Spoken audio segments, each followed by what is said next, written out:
Madness. Common Network.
Hey, yo, it's me, Pops Van Marmalade, and you're watching the Comics-Related Madness Network. So come get some. Hey, can you hear me okay? Can you hear me?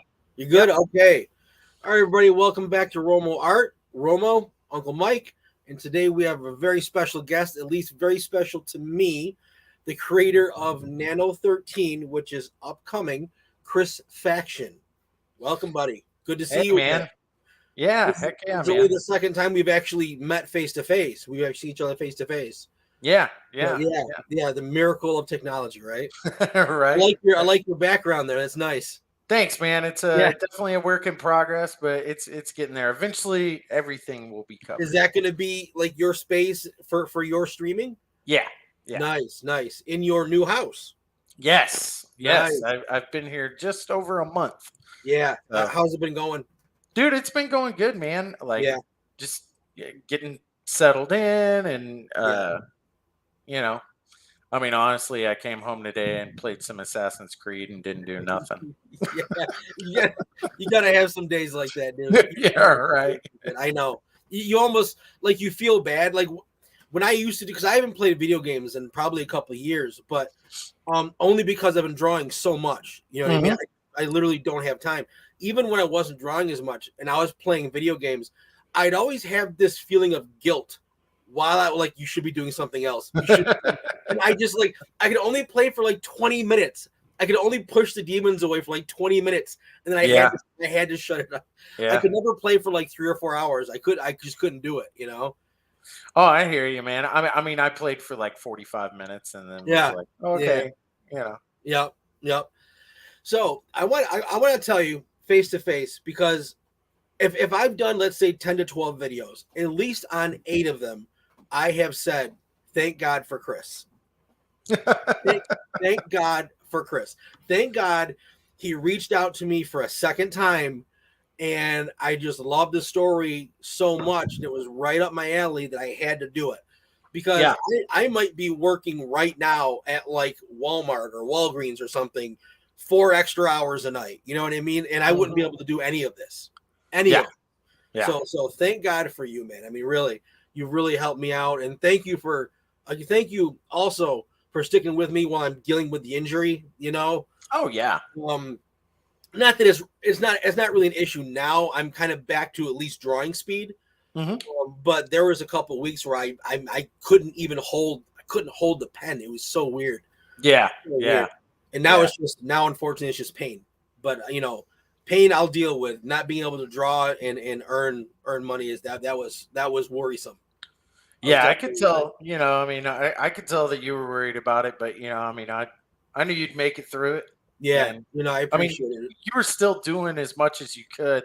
Well, and I was the one that was like, "Yo, man, don't like hurt yourself further." No, my wife was too, but I'm like, I can't take off. I can't let this put me too far back. I mean, especially just monetary wise. I mean, literally, like I said, thank God for Chris, because I'm paying rent because of you. So I really, really appreciate it. Man, I mean, it's mutual. Like, I pitched a story to you and you were like, dude, this is awesome. And, I had looked at some of your art and I was like, man, this is a style art that I really like. I think it'll translate well into the book. And then, you did the promo page and I was like, oh yeah, this is it. This is definitely. I still look at that promo. I still look at that promo image. Like I spent probably 3 to 5 days just on the inking of that to get everything as perfect and as tiny as I could. You know what I mean? Yeah. And I can't do that for every page, but that promo came out nice. I like that. It's gonna look really good when we get that colored. Yeah, I think so too. And I've been looking at colorists. I mean, I'm not committed yet. I mean, pretty much like the way it ekes out is I can only do one thing at a time, and I know like there was a lot of people that are like, well, I mean, that's what crowdfunding is for, is, you like crowdfund and you get the money coming in but I really wanted to challenge myself with this. I mean, I'm not the kind of person that's like, let's go easy. I'm like, nah, man, let's make it as hard as we can. That way we know, like, all right, I can do this when it's really hard, and then when it's really easy, then okay, like we'll be cruising. That's kind of that's what happened to me, and I didn't even mean to make it as hard as I could, but the fact that I did have to make a move financially, and just like I signed up for Twitter on the day that I started promoting Sector 7. You know what I mean? So I had no audience. I had no social media. I had nothing before Sector 7. And I was like, and it turns out that was the absolute wrong way to do it. But it's, you know what I mean? I had to do something. And the thing is, I always say this too. The fact that I did that got me here with you. Yeah. And Sector 7. And as long as I stay here, Sector 7 isn't going away. Yeah. You know what I mean? I have all the time in the world to build the audience. So, and then it got me here, and it got me with you, and it's had me meet some really cool people, which has been really nice. So before we get into Nano 13, so I want you to just give a nice basic. It's a big story, so I know a basic outline is tough. I understand. Yeah. Before we get to there, when we first talked, actually like the second time, when you had gotten a hold of me the second time, you had told me a little bit of your backstory. Yeah. Which is really, really unique. Very unique. And unfortunately not too unique. It's rough out there. But it's very unique, and I was really surprised. It was really interesting. And I think what you've been through fits quite well with this crowd. Do you mind kind of telling us some of the stuff that you've been through? Yeah, sure. I don't really think of it as like that big of a deal, but I know that, some people do. Like just I don't know, like the typical stuff, I'm divorced. I have 2 kids. My daughter lives with me here in Texas. My son lives with his mom in Germany. So, I mean, Wow, I didn't even that know can be a that. pain. Wow, that's rough. Yeah, Yeah. that's rough. Yeah. Yeah, Yeah. wow. Yeah. Thankfully, he did get to visit this summer, and Good. and How old is he? he's 11. Nice. Yeah, and I mean, I talk to him every weekend. Every chance I get. I've his initials are DC, so you can see where we're comic book people. My son's name is Clark, so same thing. Yeah, I get it, man. Yeah, and so like, yeah, we connect over comics, and I gave him a big stack. Like, I mean, it was a ton of stuff that I get, a bunch of Alterna stuff, because he really likes a lot of the Alterna stories, like King Cryptid and T-Bird and Throttle and stuff like that. Yeah. But yeah, I guess I got out of the Army in 2016, and then I was just kind of cruising, didn't really know what I wanted to do. I got a job with a wholesaler, which I'm still working there, love it. But I've always been like, I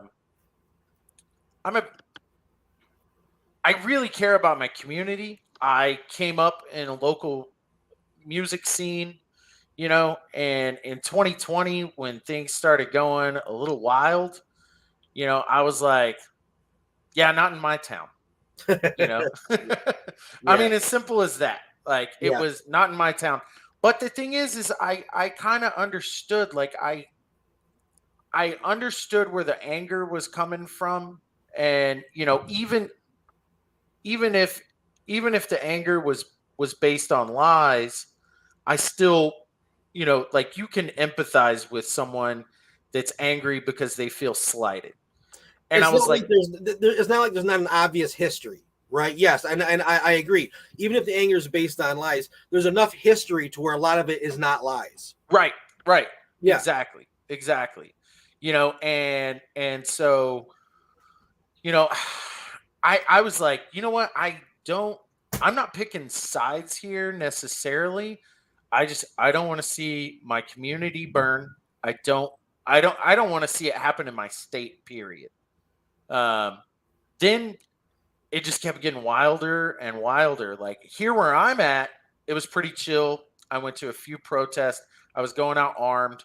I was in a group that I can't say on YouTube because, Yeah. And then I think it was June 30th of 2020. I got lifetime banned from Facebook. And they actually wrote an article because there was like 200 people and like 700 pages they had banned. And I was in that group. And, they said all kinds of things that were lies. And, it was just like, oh, okay, cool. We'll move on. And I just kept doing my thing. I mean, we were hitting the streets in Dallas and Austin, just making sure that things didn't get out of hand. Then I get a call from the New York Times, and like, I already know where the New York Times is coming from. Yeah. But and a lot of people were like, don't do it. And I was like, you know what, man? Like, I know they're going to paint me in a bad light, but I'm going to go ahead and do the interview, because the thing is like, I can at least show, like, hey, look, see how they spun this, And it ended up being a really long article, and they only quoted me twice. I was the only person that they interviewed for the article. Everybody else was, this source said and that source said, and because the article was already written. You know what I mean? Pretty much. It was already. They just needed you for a filler, but the article was written. They knew what they wanted. Yeah. But about, I don't know, I guess it was towards the end of the article, they compared me to Timothy McVeigh. And, wow. And it was ridiculous because it was like the reason they compared me to Timothy McVeigh is because I grew up in Waco. Timothy McVeigh witnessed the Waco siege. I lived very close. I could see the smoke from my house. I remember seeing the tanks rolling.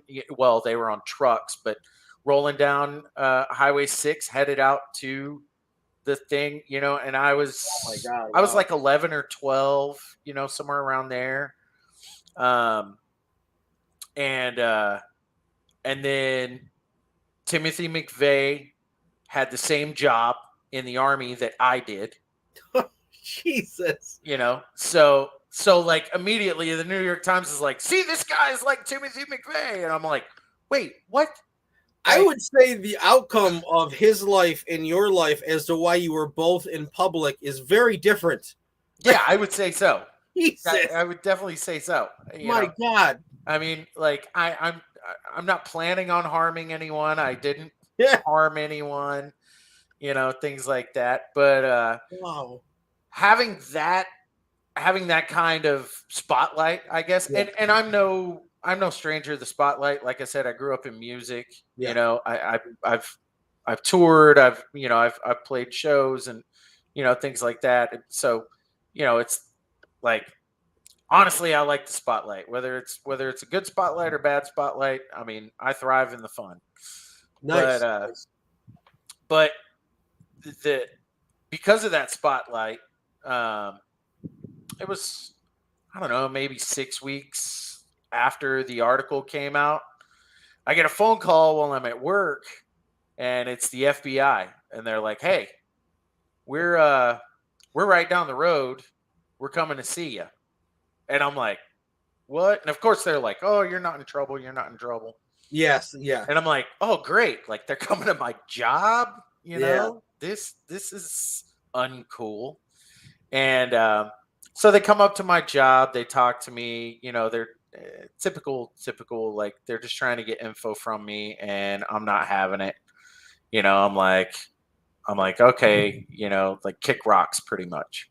Mm-hmm. And and I mean that's pretty much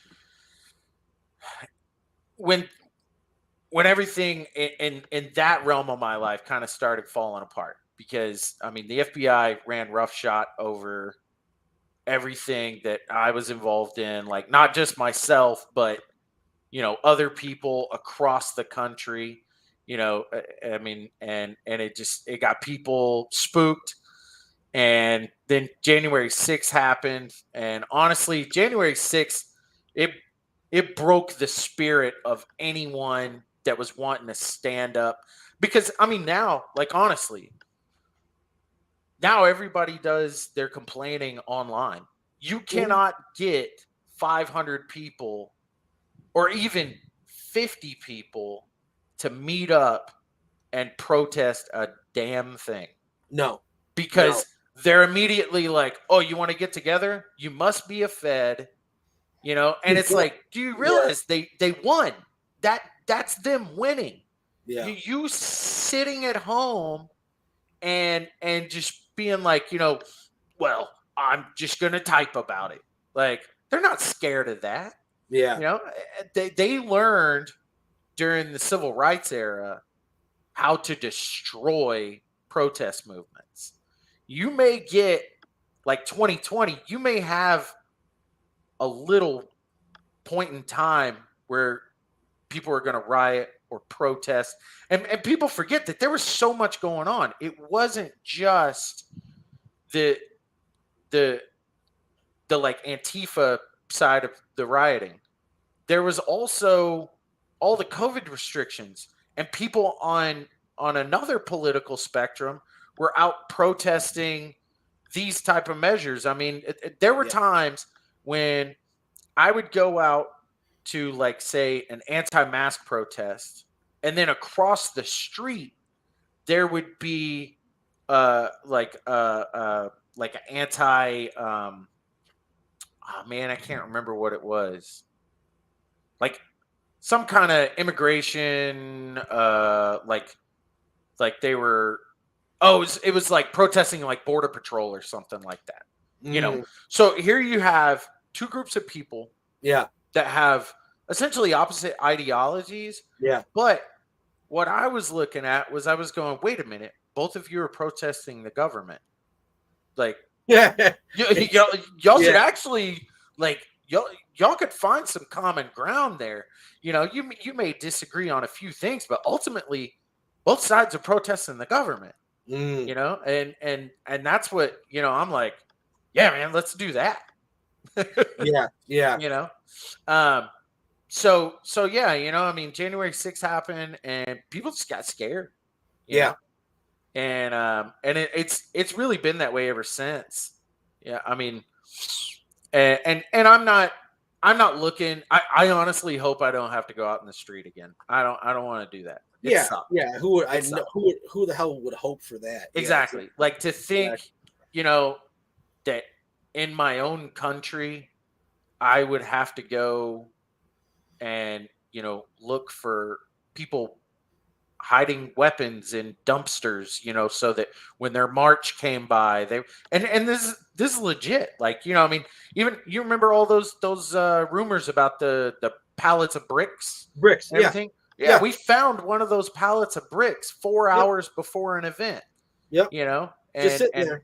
Yep, just sitting there. Nobody knew why it was there. Yeah. You know, and I was like, yo, man, this is crazy. This is like, why is this happening in my country? And like I said, I don't want to have to do it again. Honestly, at this point, I think it might actually be a younger guy's game. I had a really bad health scare about a year ago. I had to have surgery. I was turned out I was septic, and I now have a scar that goes from here all the way down to my crotch. Wow, dude. What? Yeah. What appendix? What happened? So they think like a tomato seed or a strawberry seed or something like that got lodged in my colon, and there was a bacterial bloom. Wow. It ate a hole in my colon, and air escaped into my liver, and it was killing me. And oh my God. Yeah, it was crazy. It was crazy. I spent 10 days in the hospital, 2 surgeries, and then about 6-7 weeks on the couch, you know, healing up. Yeah, healing up. Yeah. And yeah. So, but you know, I mean, obviously I'm good now. Yeah. That's insane. Like there's so much, and even though we quote unquote talk, it's 3 sentences a few times a week. You know what I mean? We don't actually, like, I didn't know any of this stuff about you. I knew a little bit of the backstory, but I didn't know, you know, you had a son in Germany. I didn't know anything really, which is one of the reasons why I wanted to get you on. You know what I mean? Just to kind of have a chance to talk again and have you introduce yourself and introduce the book. And I think people, I mean, your story is rather unique. So what was I going to ask? You mentioned to me on Twitter that you just had your first show, like, because you have your own streaming thing, right? Like on YouTube, right? Yeah. We started a show called The Friday Nights. Okay. It's called The Friday Nights. It's myself, Mad Ruth, Jason Sandberg, and B.A. Mad Ruth. Okay, no kidding. And we're just talking like nerd news. You know? I mean, we pretty much pick 3 topics. We try to keep them comic book related, but sometimes there ends up being a news story that's, you know, so big you have to address it. You know, or at least like comic books, movies, you know, nerd culture. type stuff. Yep. And yeah, man, we just had our first episode. I think it went really well. Nice. You know, I think we just checked and we had around 300 views so far. Oh wow! So yeah, amazing! Wow, that's awesome, dude. Yeah, we're pretty excited about it, and so I think I know we're simulcasting on both Mad Ruth and Jason Sandberg's channels. So yeah, that'll be every Friday night at 9 Eastern, and it goes for about an hour and 15 minutes. We're trying to keep it to an hour, but Nice. That's awesome, dude. So it's on their channels now. Do you have your own channel on YouTube or no? No, not yet. Not yet. I've honestly been thinking about like what I want to do as far as my own personal channel, and I think I'm narrowing it down to what I'm going to call Weird Tales.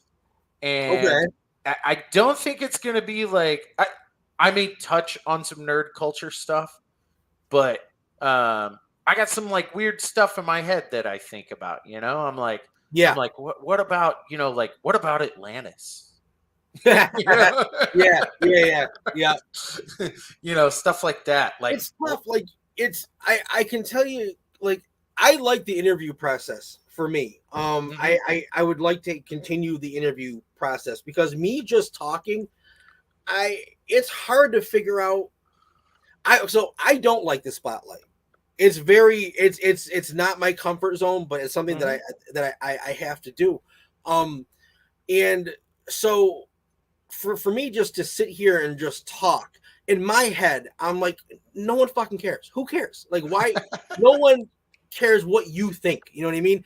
And so it's very counterintuitive to my personality. It's difficult to think of things to talk about, especially when I don't like just repeating what 50 other channels are talking about. It's really hard because it's a saturated market at this point. Oh yeah, it definitely is. The indie scene. I mean, in order to sell your book, you need a channel, which means every indie creator pretty much is on a show or has a show. Yeah, it is super saturated. So what the hell do I have to talk about? And it's, but I got to do something. And this, I think for me, I'd like to get into the more interview type stuff, or just not have it by myself. Like me and the co-creator of Sector 7, Matt, we're like in two bodies, but we share the same brain. So when we get together, we could talk for 18 hours and you don't even need to check on us. You know what I mean? Yeah. So I'm going to have a lot of shows with him for sure. We were going to start one before any of this, before Sector 7 was on the scene. We were going to do it the proper way, which was have a YouTube channel first. And it was going to be called The Adventures of Mattman and Romo. And I did the logo. It's really cool logo and everything. And we might still do that. But yeah, it's the YouTube thing's tough because you want to stand out, but you also, it's weird. It's a catch-22 because you want to stand out, which means being different. But if you're not talking about what people care about, which is what everyone else is talking about, you're not going to get views. You know what I mean? It's a weird thing to try to kind of find my way. I think what it is, because I honestly, I was listening to a whole bunch of streams for quite some time. And then I backed off of them because every stream is talking about almost the same thing. Yeah. It's just whatever the headlines of the day are. And then, you just kind of narrow it down to like, whose voice is the least annoying? Yeah. And then you're like, okay, what fills my day? I mean, honestly, like, I over the last few days, I've been listening to Jordan Peterson's Exodus series. I listen to Timcast. I usually do the morning after or whatever. I don't ever watch it live because I got stuff to do or whatever. But like I drive for a living, so I have all day to listen to whatever I want to, and I got to switch it up or I'll go insane. I'll go for podcasts, music, audiobooks, whatever. Yeah. And, just try and keep it fresh. But I'm not like, I totally get you where everything is really oversaturated. Like, I would love for the market to be like it was in the 90s where the art sells the book. But here's the thing is, how are people going to see your art if you're not putting yourself out there? I know. And that's the catch-22 of independent comics. Because I know plenty of people that, like, they would love to just make a book and get it out there, and have nothing to do with any of this stuff. But, hey, right. I just want to create. I mean, I've got to, like, I'm not the kind of dude that comes home from work and like shucks off to the basement or the garage. Like, I literally wake up for my family. You know what I mean? They're all I care about.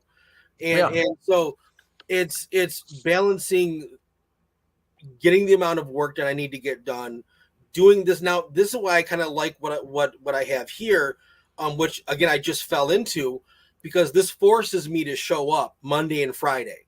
Because doing it on my own, I might do a video every 2 weeks because I did it when I felt like it. Then I would literally post it 3 or 4 days later when I had it time. This forces me to keep doing it, which is what I need. But like, I want to spend time with my wife. I want to see my son. Like, I don't want to, and a creator's life. I remember multiple interviews back in the 90s, from Todd McFarlane, all those guys, anyone doing a monthly book, right? Literally across the board, you will have no social life and you better have an understanding wife. Yeah. Because they're pulling 10, 12-hour days. Oh, yeah. Especially when someone screws up on a deadline and you've got to do like 8 pages in 2 days. Like, oh my God, you're kidding me. So once I got into my late 30s, and especially once I had a family, I'm like, okay, the monthly book, that's gone. I will never do that again. And not that I did, but I don't want that anymore. You know what I mean? And I just it's not fair to my family. It's not fair to me. If I ever did get a job at Marvel or something, that's kind of like you said, get a little too old. It's a young man's game. Yeah. You know? Yeah. But it's hard to balance everything you have to do. You're the creator. You're the especially like on my side of things. I'm co-creating Sector 7, penciling and inking. I will be lettering if it's necessary, which I would like to letter. I would definitely like to letter it. But again, I'm like you. I do one thing at a time. And right now, since I'm drawing it, I can't squeeze in the time to properly learn the program. But this is not my job. I have a full-time job, just, you know what I mean? Just like you. So you've got a full-time job, another pretty much full-time job on the side, and then family life that you never want to neglect. And then your health. Like, I love to work out. Like, this injury really pisses me off because I used to be over 300 pounds. I've lost like 60, 65 pounds. Thank God I've always genuinely loved to really kick my own ass and work out, or I would be a shut-in.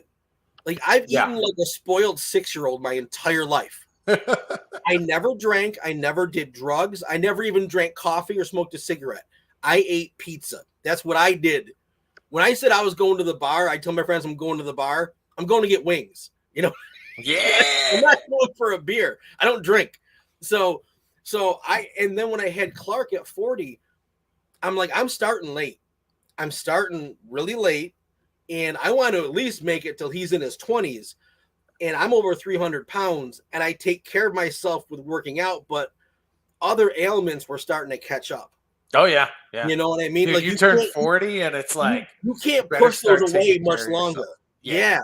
So I was like, I got to fucking stop. So, I had to change everything up. And so, trying to get the whole package in with 24 hours in a day, it's really fucking hard. It's really hard. If you're doing it right, it's really hard, Yeah. Yeah. I don't even know why the hell I started talking about that. Well, I think, like, I know we're leading up to getting into the book. Absolutely. But, just to kind of like give your audience like an idea of where I want to go with not just Nano 13, but overall Faction Comics or Faction Publishing. I haven't decided yet. Is I want to get to the point where I am whatever title, like say Nano 13, for instance, I would like to get to the point where we're putting out 2 issues a year. And I would like to have 6 titles, which you do the math on that. I would like to put out 1 issue a month, and it would just be each title gets 2 issues a year. Yep. And I know like right now, like the book you're working on for me now is 42 pages. Everybody in the indie scene, they like their long books. Yeah. Because we have to charge like $15 to $20, so you want to give value. You know what I mean? Exactly. I know that issues 1, 2, and 3 are 42 to 44 pages. After that, there's some one-shot stuff that we're gonna do. Yeah. But after that, it's gonna branch off into 4 titles, and 3 of those titles are gonna be classic 24-page, floppy types or whatever, and one of them, the flagship title, Nano 13, I think I want to do around 32 pages. That way, I know, like, okay, 32 pages an issue, we can get out 2 a year. You know?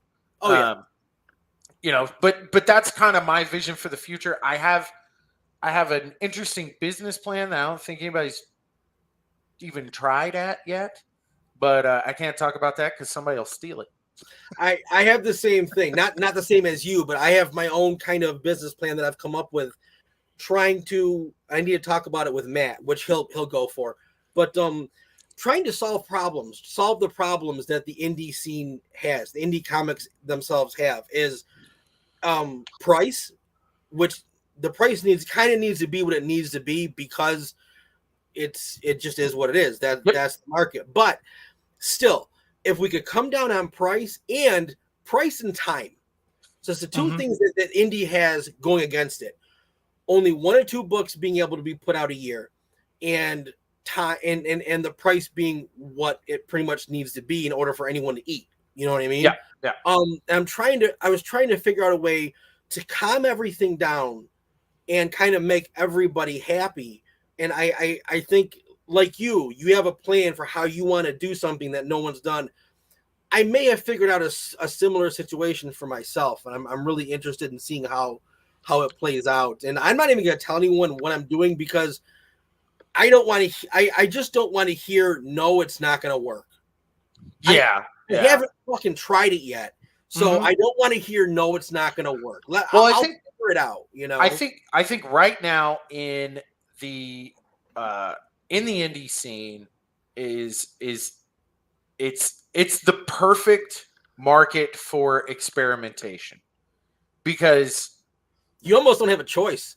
Right. Like, you need to experiment exactly. to figure out something that works. I think all of us, I mean, really and truly, like, look at some of the ones that are getting like really good sales, like Rippaverse, EVS, Alterna, Shane Davis. Yeah. Like, you're talking, they all have different business models that work for them. Alterna, the fact that they're able to put out books that are like $2, that's amazing. Yeah. And the amount of titles that they kick out per year, like that is awesome. Let me interject here. Alterna uses newsprint, and it's a hell of a lot cheaper to print than it is all these glossy, beautiful books that everybody else is printing.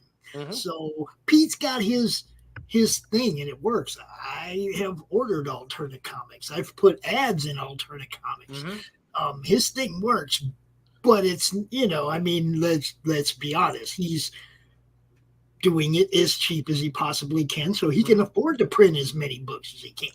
Right. Yeah. Right. I mean, look, it's working for him. You can't knock him. Pete's the boss. He's the nicest guy in comics, man. Does the quality of the book stand up next to some of the other books we're getting? Probably not. It's newsprint, you know. I mean, but it's still good books, good art, good story. Oh yeah. That's My son is a huge King Cryptid fan. Like as soon as those books came out, he was absolutely in love with them. And that's the thing. What I like about, if you look at the makeup of the market, so you know, say you take Cyberfrog, we get maybe one book a year, you know. I mean, he's got some in between books, you know, stuff like that. But having something like Pete, what he's doing is that's books that I can get and I can fill the gap between these books that take a year to make, you know. And I like about it, and I'll be 100% honest, is that I can get 5 books for $10. Yeah. Like it's supposed to, like comics are supposed to be, you know. I mean, look, the printers take advantage of small time creators. Okay.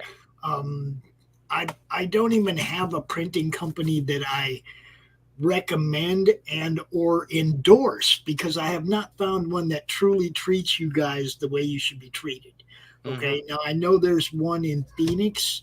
I think Krista Crawford, Heroes and Villains. She's an actual creator, so she understands what you guys expect, what you guys go through, et cetera, et cetera. So I kind of lean toward her when people ask me who would I send them to, because I know she understands. I know Mixum and Comics Wellspring and all these other ones have all had issues with friends of mine at some point or another. And usually more than one of my friends has had issues with these bigger printers, you know. I mean, so I suggest people go local. Go find a printer that's local to you that you that's can what I'm doing. see the comic books as they come off the press. You don't have to pay to have them shipped to you. Look, you know, it's you know, you get to see the product. Okay, there's nothing better than that. There's nothing worse than having a whole box sent to you that you can't use. Yeah, that's exactly what I'm doing. I'm gonna get out your way and let you get back. I just when you mentioned Alterna, I was like, yeah, he does. Look, I love the $2 book. Oh yeah, but you know, I mean, at the same time, you got to treat it like them older mainstream books, and you got to take a little bit better care of it, because it doesn't have the shelf life that the newer, glossy, thicker paper and stuff does, right? So if you buy Alterna, get your boards, get your bags, make sure you take care of them. Yeah, no, he's right. You know, as far as printing goes, I in my church men's group, there's a guy that works for a local printer, and then turns out the owner of the print shop goes to my church. So yeah, I was like, okay, well, I know who I'm going with. Yeah, you know? exactly. Nice. And they also have a fulfillment house, so I will I'll get prices on that and figure out, you know, if that's economical for me. I hope it is, because I still have a job that I work like 55 hours a week on. we all do, man. I know. I'm at the store 6 days a week. I get it, man. It's crazy. So we have a solid 16 whole minutes. So let's get into what, if you could possibly break your epic. I mean, listen, the story is humongous. It is multiple characters, multiple teams. It is huge. But the first book, Nano 13, what are we looking at? So the foundation is 3,000 years ago. An alien race invaded Earth and enslaved mankind. There's going to be little hints to how that has gone over the last 3,000 years as the story comes to light. But essentially, there are a group of people that were born as slaves, and they get liberated. They become freedom fighters, and then they get captured, imprisoned, experimented on, and they get powers. They escape the prison, and the story starts about 3 weeks after they get back to Earth. So they have these new nanotech-based powers. They're not exactly sure how to use them. There's like some obvious stuff, the like, oh, look, I can see really far, or I can hear really well, or my injuries heal faster. These characters are not seasoned with their powers. Yes. Yeah. Right. Yeah. It makes it interesting. And they're you'll see in the book, but they're a little arrogant. I think they feel like, I have these powers now, I'm invincible. And yeah, man, you're gonna get some wins because you got some powers, but eventually the arrogance comes and bites you in the ass. And there's gonna be lots of twists and turns in the story, a lot of action, and a lot of like political intrigue.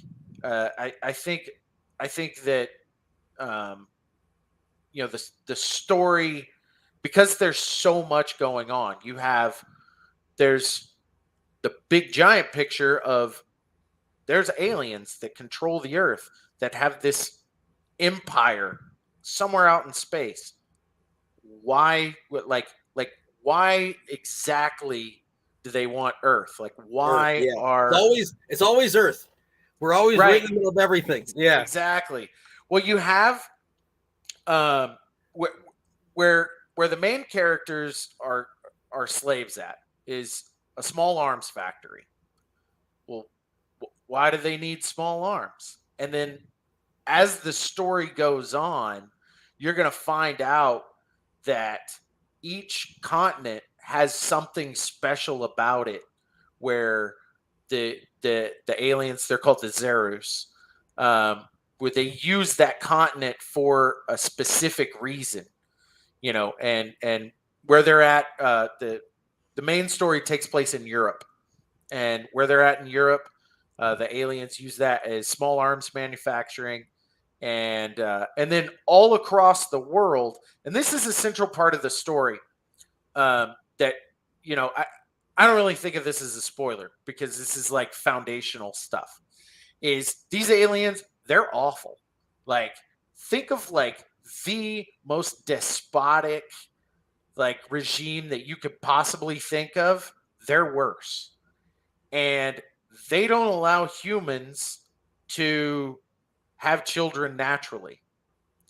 They have these breeding farms where women are taken if they are of a desirable genetic structure, and they're forced to get pregnant, and then the children are taken from, they never even see their own kids.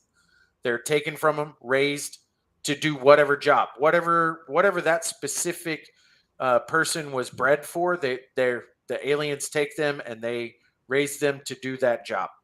We're basically cattle that can talk. Yes. That's it.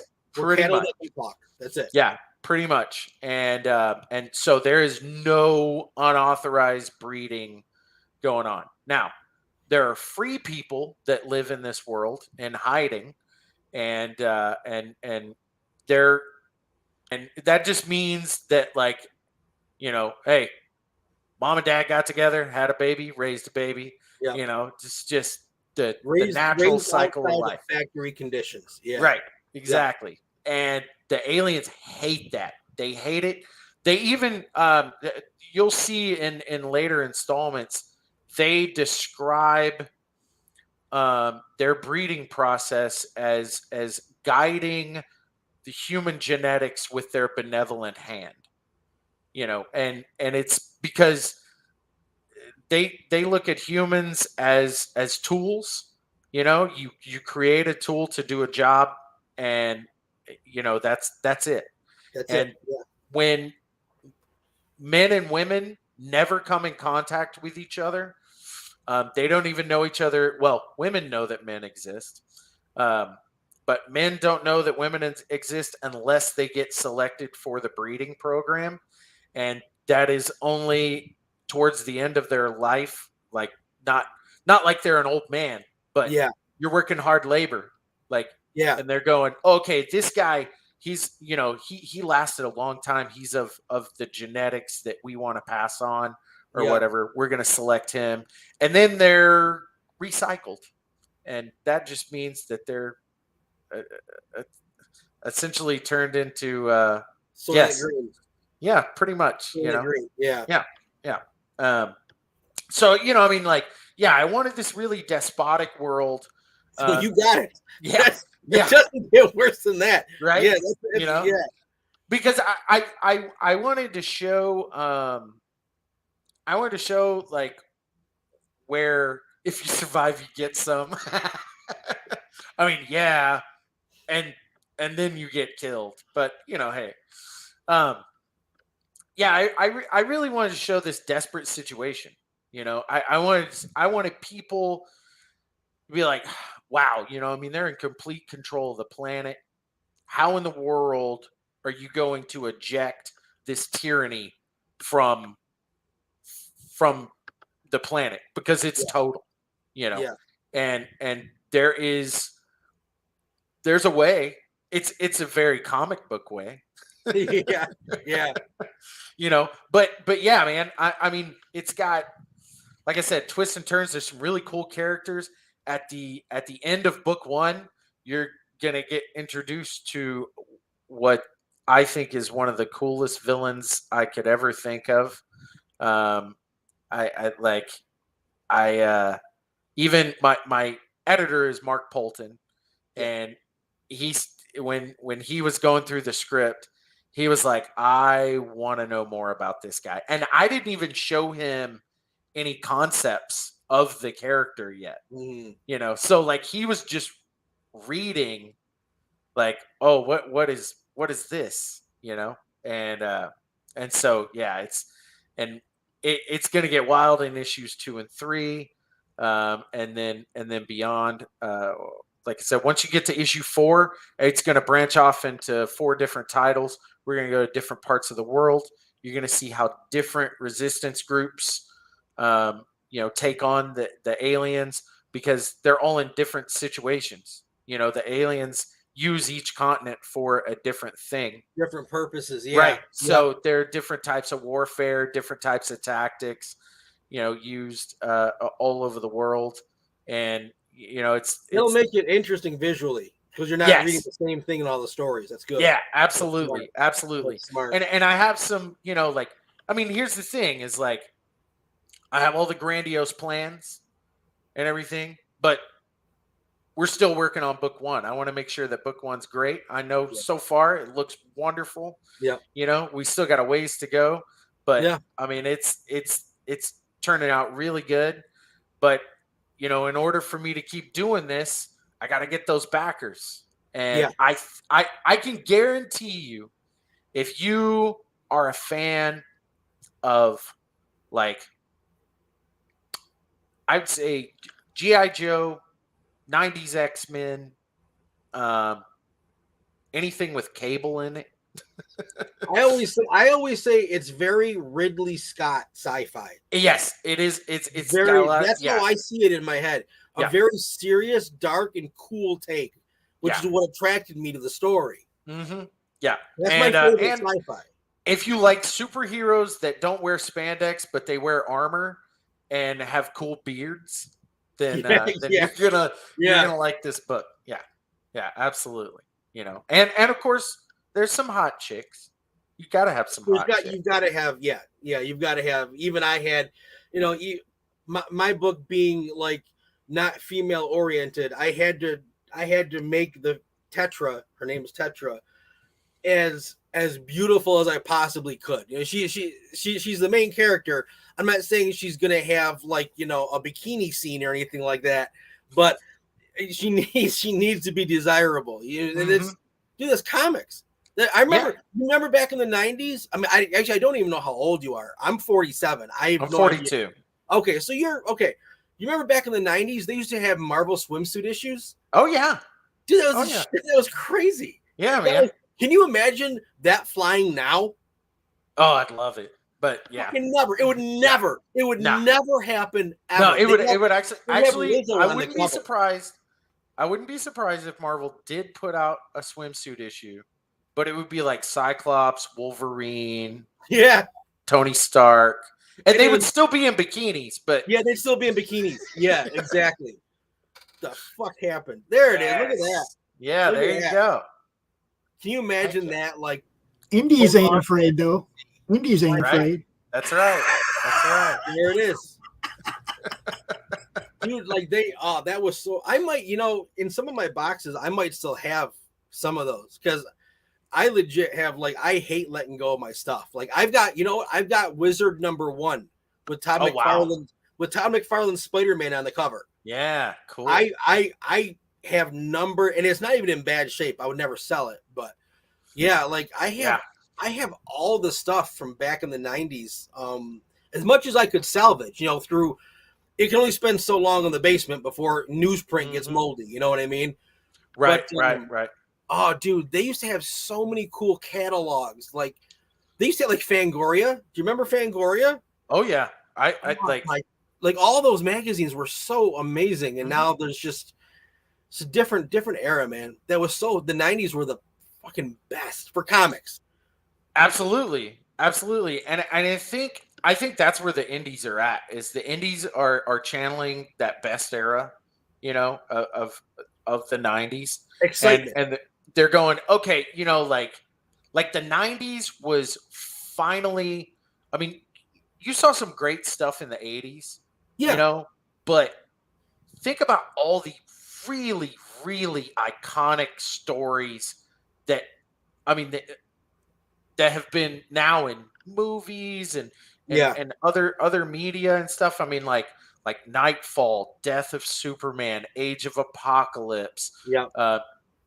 I'm gonna say the Clone Saga, but I never collected. I collected 2 runs of Spider-Man, which was McFarlane's because I would collect anything McFarlane did, and then the one that was written by J. Michael Straczynski and illustrated by John Romita Jr.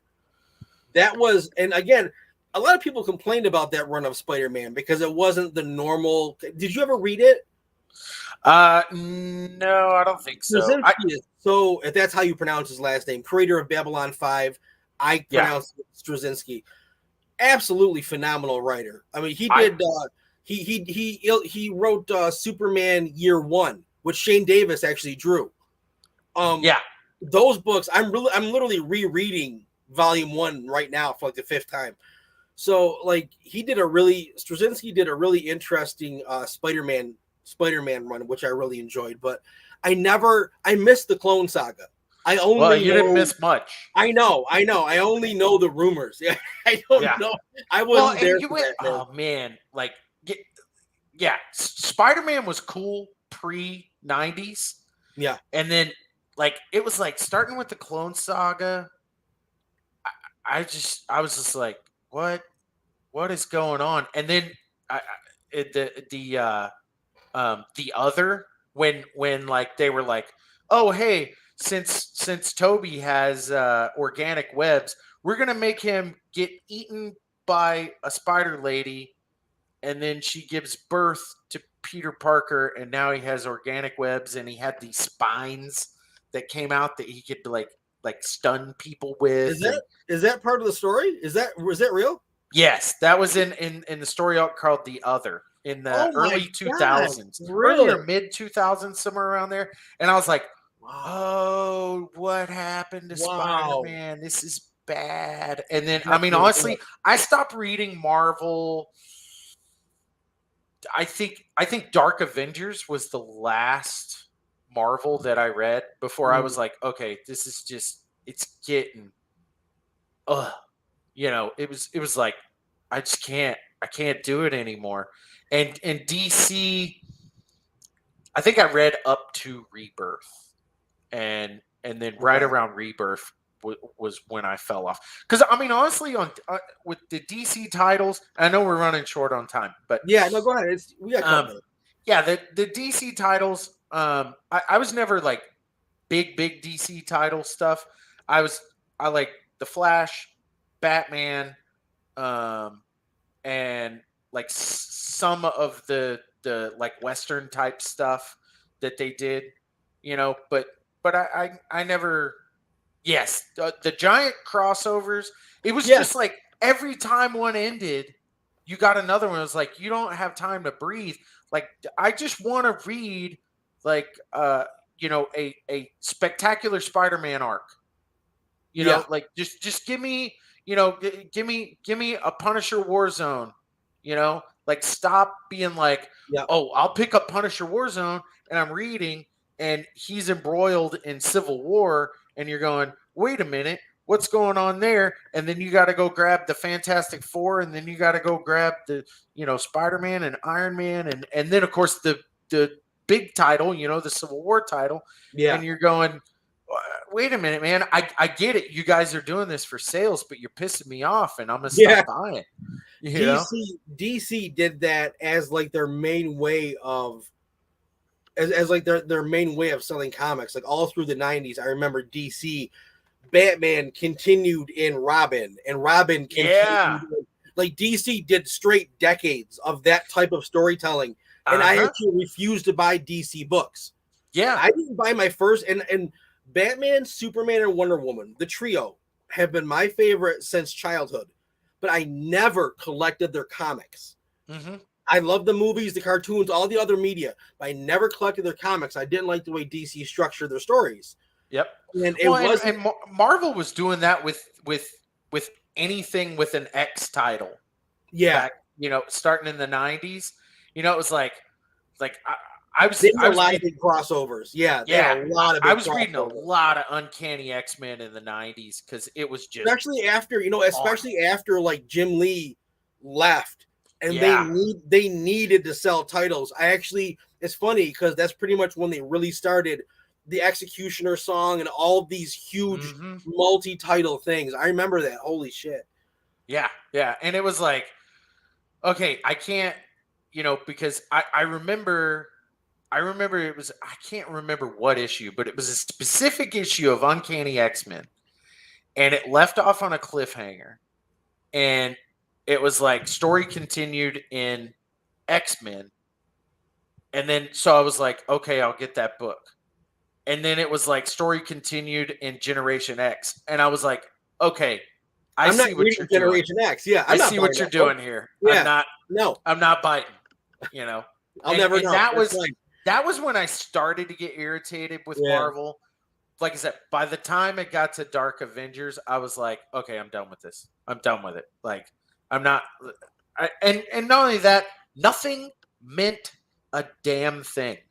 If someone dies, or like, even all they gotta do is multiverse, or like, I'm not against necessarily resurrecting a character, but if it negates the meaning that their death had, then no.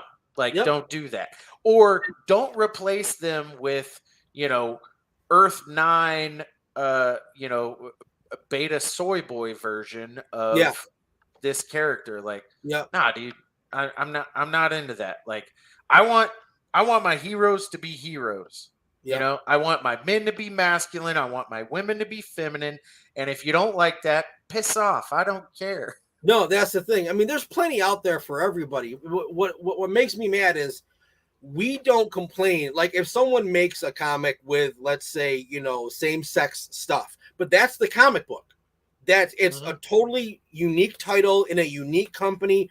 That's for that group of people. We don't complain and try to force them to throw hetero stuff in there. No, but they cannot stand if any corner is untouched by their philosophies. Mm-hmm. And we're not like that. It is really frustrating. Yep.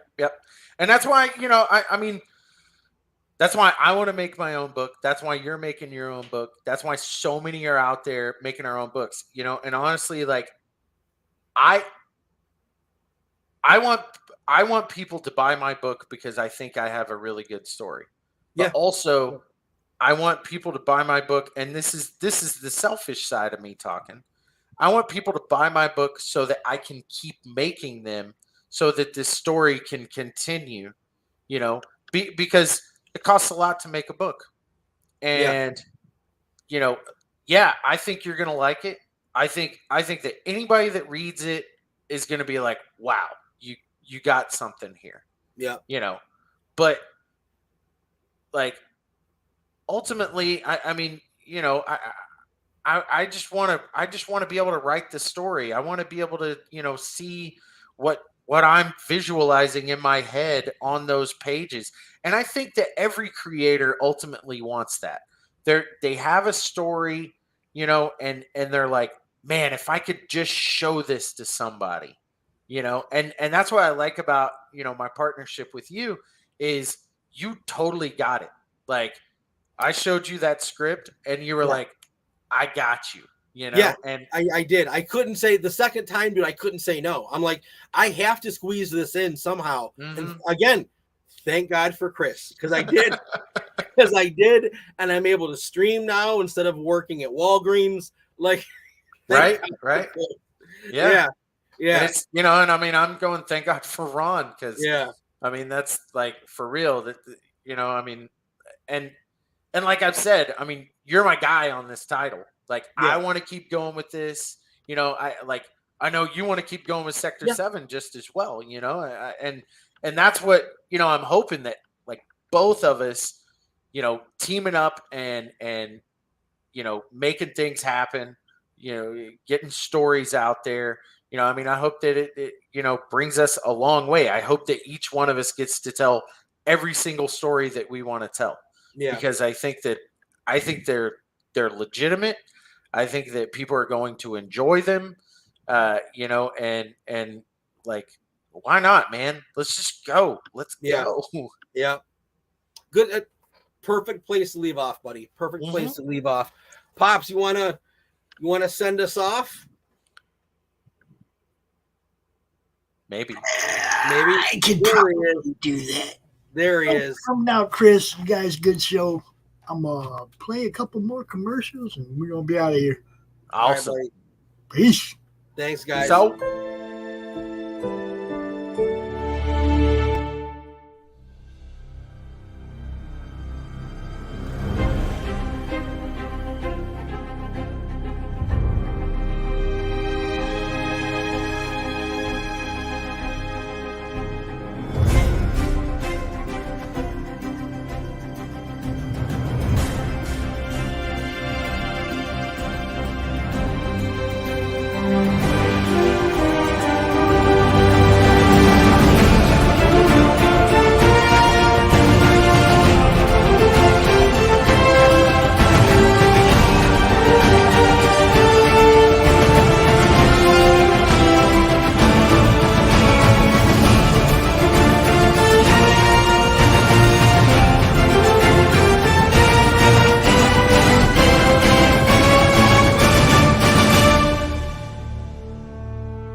Fairview's coffee has mysteriously gone missing.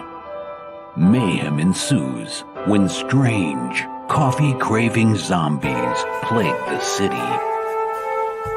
Detective Mickey Potatoes, an overworked public servant, uncovers why ordinary citizens are losing their minds and how to stop the coffee apocalypse.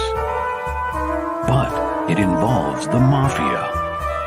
And when you're dealing with mafia crime families, nothing is ever easy. The mafia controls everything in the city, including the police, including him. If he breaks the mafia, they will break him. So, The city is without coffee. The city is burning before his very eyes, but he's powerless. Detective Potatoes has the power to stop the coffee apocalypse, but if he does, he could lose everything. The Civil War was America's bloodiest conflict. Over 500,000 died to preserve national unity. When the war ended, Confederates like Harley Brogdon headed west, shooting game for the Army and gambling. When a card game turns deadly, Harley shoots in self-defense, killing the card sharp who threw down first. Wilfred Knorr, the card sharp's wealthy father, will stop at nothing to see Harley hang. Harley flees to Cobb's Gap, an old silver mining town at the foot of the Rockies. A remarkably peaceful town, especially after dark. But the sheriff harbors a dark secret, and no one dares go into the mines anymore. Cobb's Gap is full of secrets. People speak in hushed tones of something in the mines. Something worse than their cursed sheriff. Something even the Indians fear from the deepest pits of hell. Every secret will be exposed. Bronze Star. Order your copy at bronzestarcomic.com.